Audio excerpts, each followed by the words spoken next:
नमस्कार। Economic importance of fungi में हमने जो उसके यूज़फुल एस्पेक्ट्स हैं, मतलब किस प्रकार से ये हमारे लिए उपयोगी है फंजाई, तो खाद्य के रूप में और मेडिसिन के रूप में। उसके बाद आते हैं हम कि एग्रीकल्चर में किस तरह से यूज़फुल है। जनरली हम जानते हैं कि जैसे ही हमारे पिक्चर में आता है दिमाग में कि फंजाई नाम से ही हमको लगता है कि ये डिसीज़ प्लांट्स में पैदा करते हैं।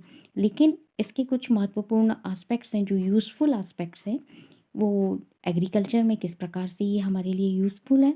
तो सबसे पहले जो ये स्कैवेंजर के रूप में काम करते हैं, तो स्कैवेंजर के रूप में किस प्रकार से काम करते हैं कि वातावरण में जो कार्बन डाइऑक्साइड की पूर्ति मृत जीव और पादप अंगों के अपघटन से होती है, उस अपघटन वो जो अपघटन होता है, वो मतलब जो डिग्रेडेशन होता है, वो फंजाई और बैक्टीरिया के द्वारा किया जाता है।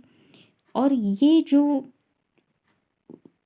स्कैवेंजर के रूप में यदि प्रकृति में नहीं हो, तो पृथ्वी के ऊपर जितने भी मृत जीव और पौधों का ढेर एकत्र हो जाए, और मिट्टी, और जो मिट्टी है, सॉइल है, वो एसिडिक मिट्टी के अंदर जो बैक्टीरिया की सक्रियता को धीमी हो जाए, जिसके कारण से तो ऐसी परिस्थितियों में ये सैप्रोफिटिक फंजाई जो है वह स्कैवेंजर का काम करती है।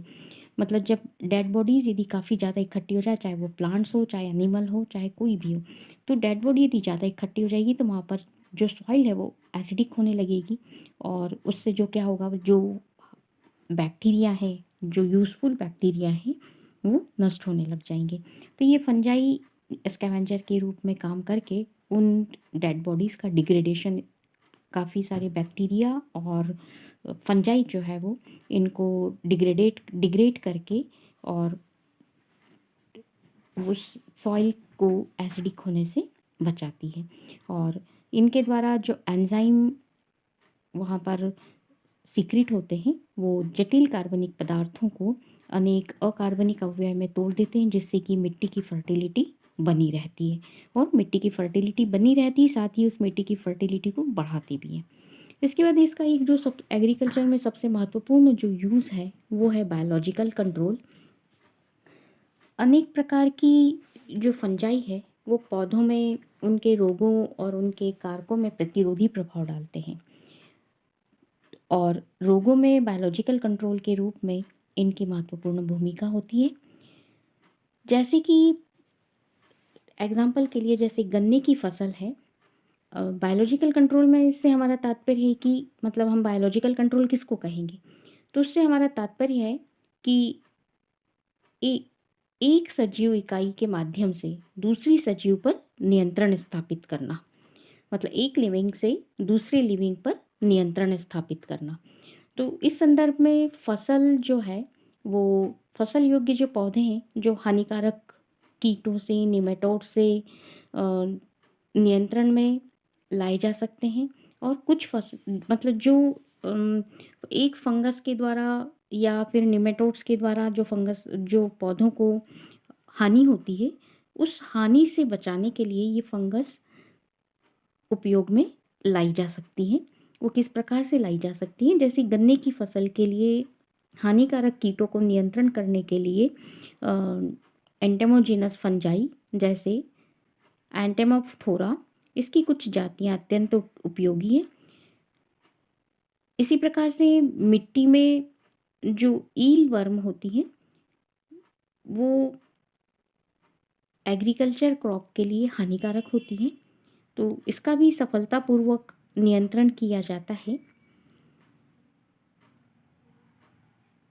ऑर्थोबॉट्रीज, डैक्टिलेला, डैक्टाइलेरिया, इनके द्वारा नियंत्रण किया जाता है। और कुछ जो कुछ ऐसी फंगस हैं जो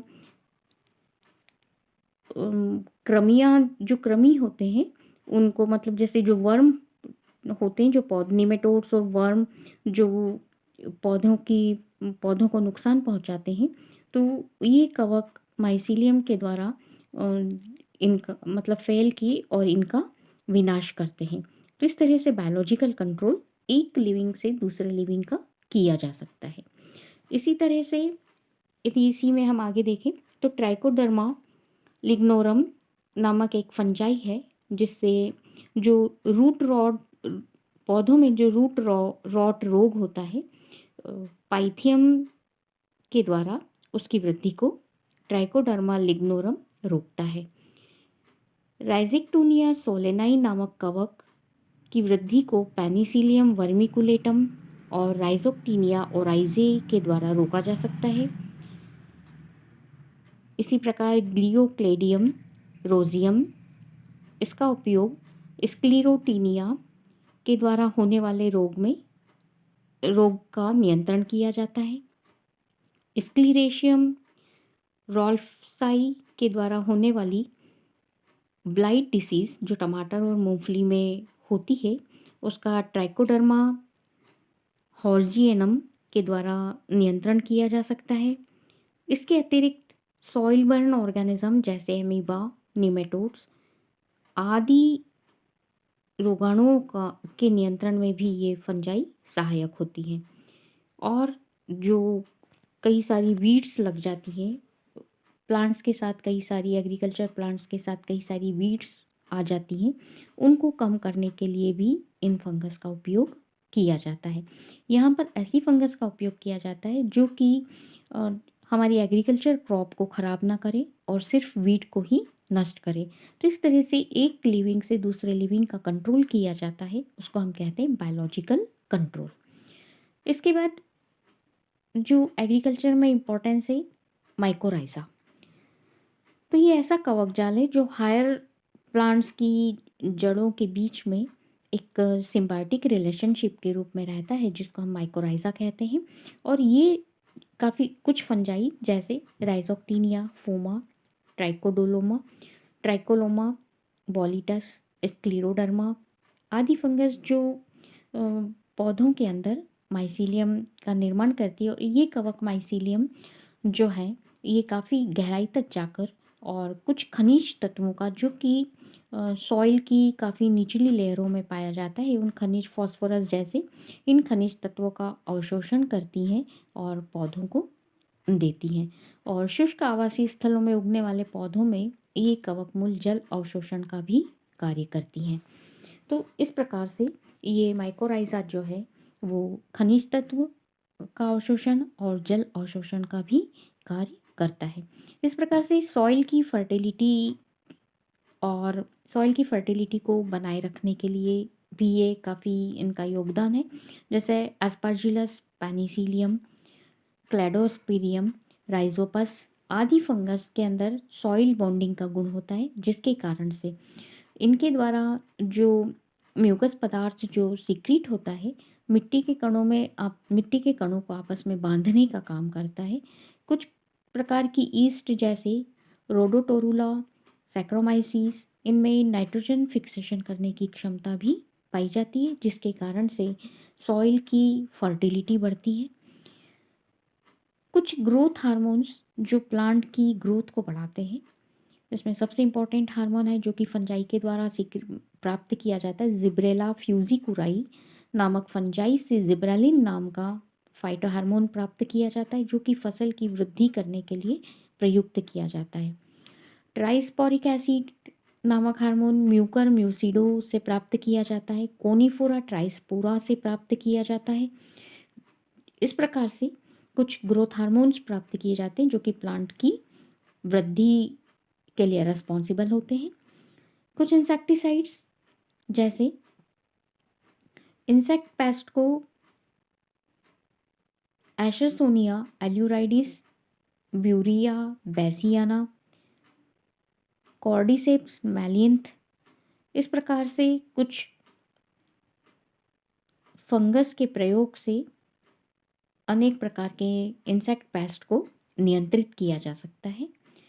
कुछ सॉइल फंजाई जैसे ट्राइकोडर्मा विरिडी, फ्यूजेरियम रोजियम, सीरिलेइस, राइजोपस निग्रिकेंस ये सॉइल निबलर्स की भांति काम करते हैं।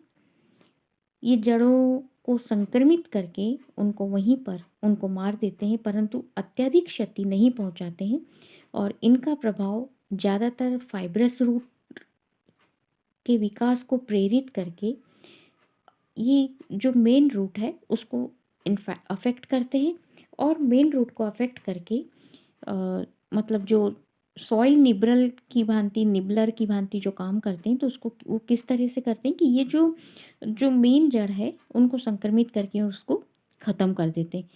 और जिससे क्या होगा कि फाइब्रस और लैटरल रूट्स की ग्रोथ होगी, और फाइब्रस रूट्स काफ़ी ज़्यादा मात्रा में वहाँ पर बनने लगती है, जिससे कि जल का अवशोषण, मतलब अवशोषण क्षेत्र बढ़ जाता है, जिससे कि वाटर काफ़ी ज़्यादा मात्रा में अवशोषित कर सकते हैं। तो इस प्रकार से ये एग्रीकल्चर फील्ड में काफ़ी उपयोगी फंगस, काफ़ी मात्रा में उपयोगी होती है, सबसे ज़्यादा बायोलॉजिकल कंट्रोल के रूप में। क्योंकि हम कंट्रोल के लिए, जब डिसीज़ कंट्रोल के लिए हम इंसेक्टिसाइड या कह लो कि फंजीसाइड, पेस्टिसाइड्स इनका उपयोग करते हैं, जो कि पौधों को भी किसी तरह से कहीं कहीं पर किसी रूप से हानि पहुंचाते हैं।